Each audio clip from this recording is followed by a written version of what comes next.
The 7 Steps to a Successful Student series is brought to you by the Student Loan Finance Corporation and iHelp College Planning Services. For more information on preparing your student for college, please visit us at ihelploan.com.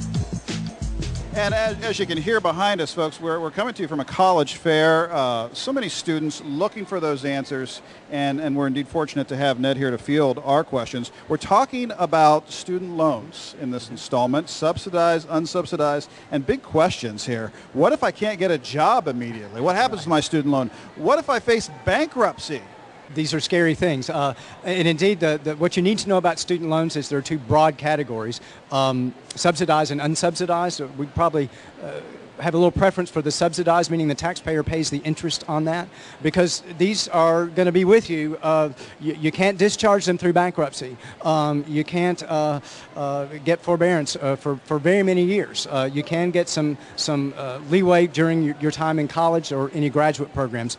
But yeah, it's the real deal. What's generally going to be the least expensive route? And I mentioned the subsidized student loan just a minute ago. That would probably be the least expensive option, because not only is the interest rate capped at 3.4% right now for new originators, the taxpayer pays your interest while you're actually in school.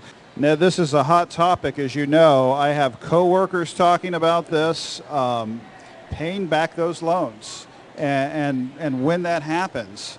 How are people really doing out there? There are scary headlines out there about folks who have taken out, frankly, unreasonable amounts of debt, and that's something that you'll need to go in with your eyes open. Think into the future as you consider what burden you are able to bear. Frankly, what you are able to afford given the projections that you might imagine in your particular field that you're considering. Having said that, I think it's a good investment in your future, and you'll have to spend some time, as I say, figuring out what might be a good balance in terms of the monthly college costs. I'm thinking about my home loan, a fixed rate, adjustable rate, those options there. Do student loans offer that same variety? As a new student loan recipient, you will receive a fixed rate right now, I believe, of 3.4%.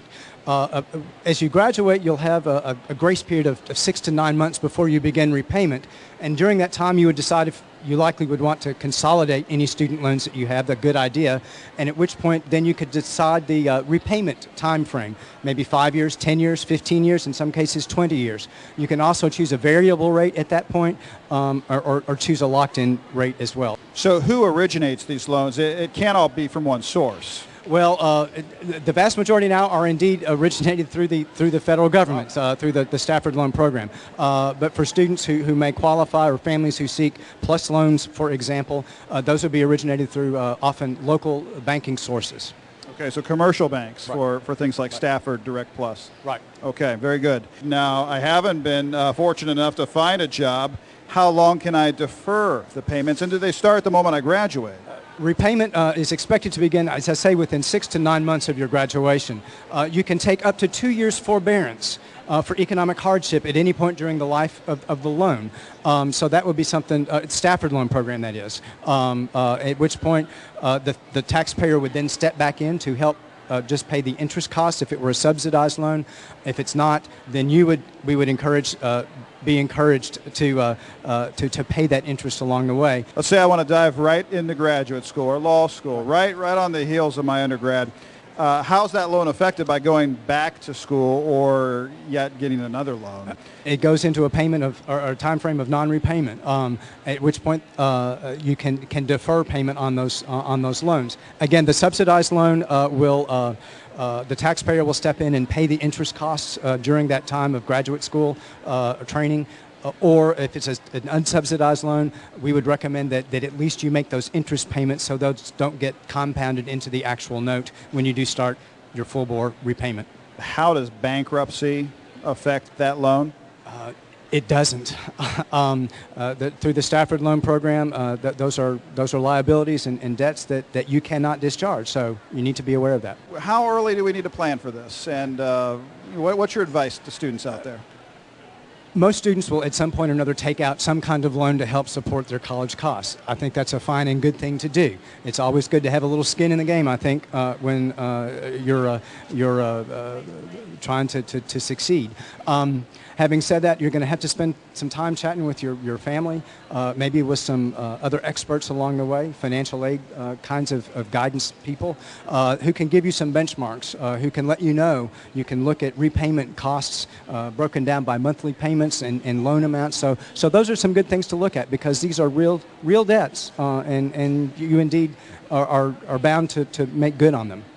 A lot of great questions out on the floor for student loans and for our resident expert, Ned Frazier. Let's field a few from the audience. The rate of interest on these student loans, do they change from like year to year or is it like a set? Most will be a fixed rate. Most students will choose a fixed rate. And as I say, when you currently have a newly initiated Stafford, it currently is 3.4 percentage points through your college career. At the point that you consolidate those loans, however, you will have some options. And some students may choose to use a variable rate at that point. Many will, however, choose to use a fixed rate. So you'll have some discretion along the way. Ladies and gentlemen, thank you very much. Ned Frazier, thank you, our admissions guru. He is back for more steps in the 7 steps to a successful student. For more information on starting the student loan process, please visit us at ihelploan.com or call 1-800-645-7404.